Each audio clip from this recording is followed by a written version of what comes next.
Tuhan tidak menentukan kegelisahan dan ketenangan jiwamu. Engkau yang menentukannya dengan perbuatanmu, dengan ulah. Perbuatan yang gimana yang menentukan? Yang enggak matok.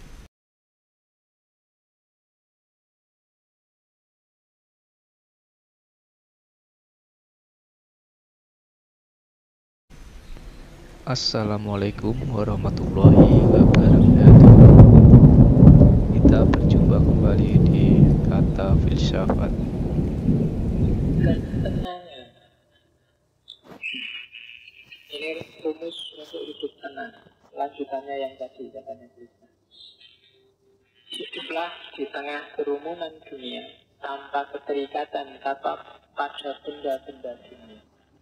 Persis seperti bunga teratai, tumbuh di air namun tak terbasahi olehnya. Jadi kamu boleh punya HP, punya laptop, punya pacar, punya ide bagus, punya apapun yang sifatnya duniawi, cuma jangan terikat. Jangan sampai kamu deklarasikan, apalagi kamu yakini bahwa kebahagiaanmu tergantung pada pacar, pada ide bagus, pada uang banyak. Begitu kamu merasa yakin semacam itu, biasanya kamu tidak akan tenang lagi. Karena harta, pacar, uang, dan semua yang sifatnya duniawi itu hakikatnya tidak ada dan berubah-ubah. Maka jangan sampai kamu cantelkan hatimu pada apapun benda-benda dunia. Boleh punya, boleh kaya, boleh nyari pacar yang cantik, boleh, tapi jangan disantelkan, dilekatkan dalam hidupmu. Karena kamu tidak akan tenang. Rumus pertama. Rumus kedua, berkaryalah tanpa mengharapkan hasil akhir. Jiwamu pasti akan tenang. Berkaryalah dengan mengharapkan hasil akhir, maka jiwamu akan gelisah. Belajarlah tanpa harus matok dengan belajar aku mesti pinter. Karena banyak orang belajar tetap tidak pinter. Ngajilah tanpa harus matok dengan ngaji aku akan semakin soleh. Karena ngaji itu usahamu, soleh dan tidak soleh itu Allah yang ngasih. Belajar itu usahamu, pinter tidak pinter Allah yang ngasih. Baca buku itu usahamu, paham tidak paham Allah yang ngatur. Baca aja, belajar aja. Cuma tidak usah kamu matok hasil. Itu sumber kegelisahan hidup. Sholat aja, zakat aja, puasa aja, tidak usah matok hasil. Allah yang ngatur. Kerja saja, urusan kaya urusannya Allah. Belajar saja, urusan IP bagus, urusannya Allah. Cari pacar saja, urusan dapat yang cakep apa yang jelek itu urusannya Allah lah gitu. Gak usah matok, pokoknya pacarku paling enggak ya Nikita Mirzani lah levelnya. Rasa nek kowe matok ngono biasanya ya Allah ngasih yang beda dan kalian akan gelisah dan kecewa. Jiwamu akan gelisah. Oke. Tuhan tidak menentukan kegelisahan dan ketenangan jiwamu. Engkau yang menentukannya dengan perbuatanmu, dengan ulah. Perbuatan yang gimana yang menentukan? Yang enggak matok hasil tadi. Karena kamu matok hasil, kamu sendiri yang merancang kegelisahanmu. Karena kamu target macam-macam, kamu sendiri yang menyiapkan kekecewaan untuk hidupmu sendiri. Pokoknya Pak, 27 saya sudah harus kawin punya anak. Ya kamu sendiri gitu, nanti begitu nggak punya anak, nggak punya istri sampai umur 28 kan kamu stres galau luar biasa. Akhirnya kamu kecewa, ya kamu sendiri yang bilang gitu, Allah nggak ngomong apa-apa kok. Kamu merancang-rancang sendiri dan kecewa-kecewa sendiri. Oke, sumbernya ketenangan di situ katanya Krishna. Jadi jangan terikat oleh dunia dan tidak usah matok hasil Tugas kita cuma usaha. Setelah usaha ya sudah, tawakal, serahkan semuanya pada Allah. Kalau modus hidup kita semacam ini, kita akan tenang. Jadi kalau kamu lihat ada orang tenang, itu biasanya orang yang tidak ambisius, tidak punya target macam-macam, di jalannya aja hidupnya dengan ikhlas. Terus dari situ akan lahir kebahagiaan sejati. Apa sih kebahagiaan sejati itu? Siapapun engkau, apapun pekerjaanmu, yang terpenting adalah keyakinanmu pada yang Maha Hadir. Berkaryalah dengan keyakinan itu. Bila engkau berkarya untuk memperoleh kenikmatan, ketahuilah bahwa tak ada kenikmatan yang abadi. Engkau pasti kecewa sendiri. Kebahagiaan sejati berasal dari dalam diri. Jadi ini lanjutannya yang tadi. Kalau kalian sudah tenang jiwamu, pasrahkan hasil pada yang Maha Hadir, maka dari situ kamu akan merasa bahagia yang sejati. Kamu akan tidak lagi bisa terombang-ambingkan oleh suka dan duka. Apakah itu suka, apakah itu duka, itu sudah ada skenario-nya dari yang Maha Hadir, yang ada di mana-mana, dari Wisnu yang Maha meliputi segalanya. Itu kebahagiaan sejati. Terus, oleh karena itu kuncinya adalah ikhlas. Ikhlas kalau bahasa Indonesianya lebih gampang diterjemahkan jadi tulus. Cuma tulus, bukan untuk siapa-siapa, tulus hanya untuk Allah. Itulah ikhlas.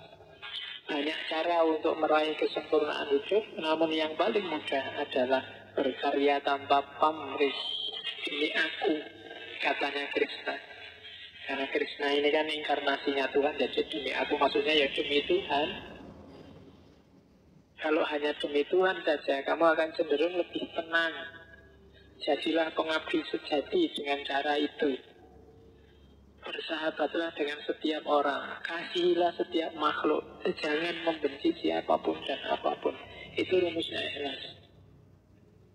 Nggak boleh ada benci, yang boleh ada hanya cinta. Sama apapun, siapapun, bahkan kawan maupun musuhmu, kayak di Isa kemarin. Kenapa sih harus begitu? Ya karena semua adalah aku. Katanya Krishna, ingat, aku ada di mana-mana.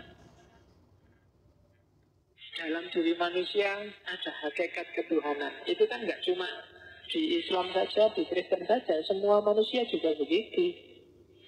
Manusia hadir di alam semesta itu tidak cuma di negara Islam saja, di negaranya orang kafir, di Amerika, di Afrika, di Eropa juga begitu. Allah ada di mana-mana. Berarti di mana-mana ada Allah. Maka jangan membenci. Jangan-jangan ketika kamu membenci sesuatu, itu kamu membenci yang ada di situ. Dan yang ada di situ itu Allah. Karena Allah ada di mana-mana. Maka jangan gampang caci maki, menjelek-jelekkan, menyesat-nyesatkan. Jangan-jangan kamu nabrak Tuhanmu sendiri. Karena Allah kan ada di mana-mana. Dasar orang kafir, murtad, sesat, semua makian dan binatang kamu arahkan ke dia. Oh, itu bisa jadi masalah kalau yang bikin tersinggung. Siapa yang bikin? Allah. Dan Allah ada di situ loh, jangan salah. Jadi katanya Krishna, ingat loh, aku ada di mana-mana. Kamu merasa mencintaiku, jangan-jangan sebaliknya kamu sedang membenciku. Karena kamu membenci itu, tidak suka pada dia, nggak senang pada kelompok C, nggak senang pada grup D, nggak senang pada ini bisa jadi masalah. Bertanya Allah, aku ada di mana-mana ya? Aku kan nggak hadir di hatimu saja, tapi juga di hati mereka. Mereka juga manusia. Kalau Al-Quran bilang wa nafakha fihi min ruhi, itu kan nggak cuma untuk Nabi saja atau orang Islam saja. Semua manusia juga ada min ruhi. Maka hati-hati melecehkan orang, mencaci maki orang, menjelek-jelekan orang, membenci orang. Karena aku ada di mana-mana. Nah, itu pesannya Krishna. Terus kesempurnaan. Ini kalau dalam kajian tasawuf namanya insan kamil. Insan kamil versi Krishna.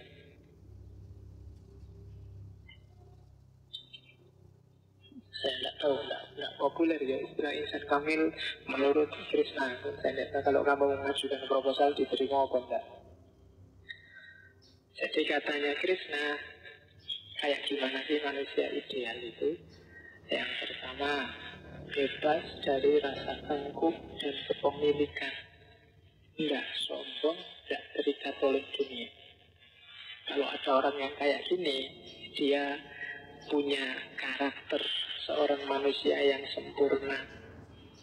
Kalau HP-nya hilang, dia nggak stres luar biasa.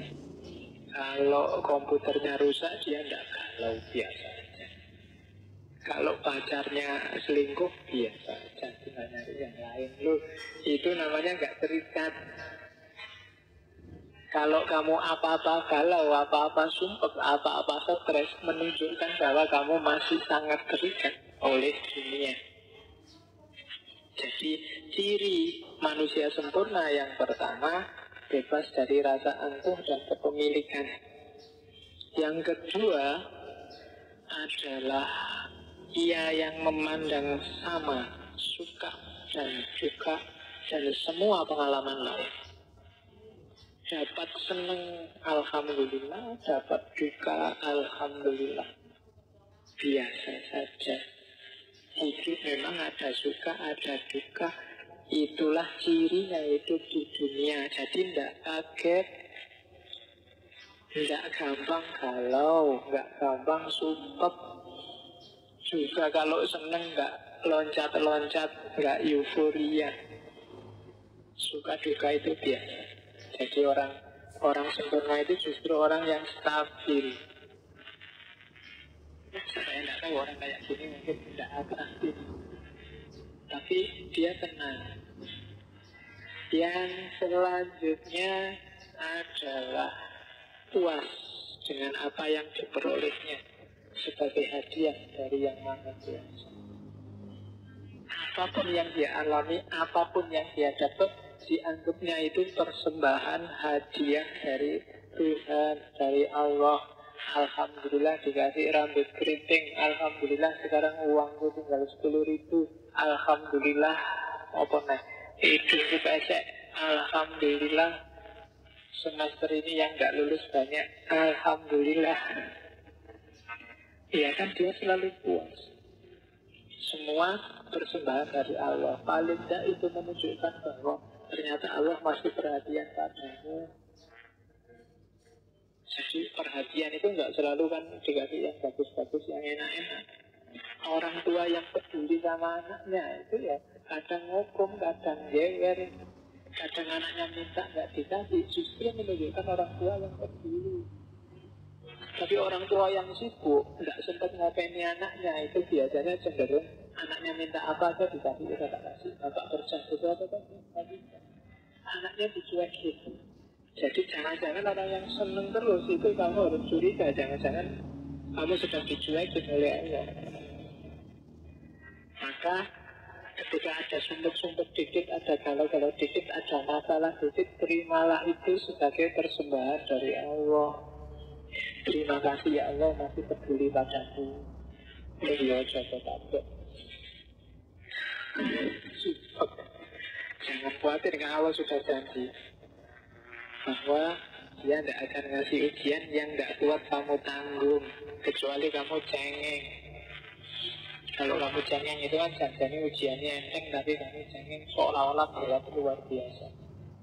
Hanya dapat nilai E1 aja seolah-olah duniamu runtuh, biasa aja lah. Temenmu nilai E-nya banyak, santai aja.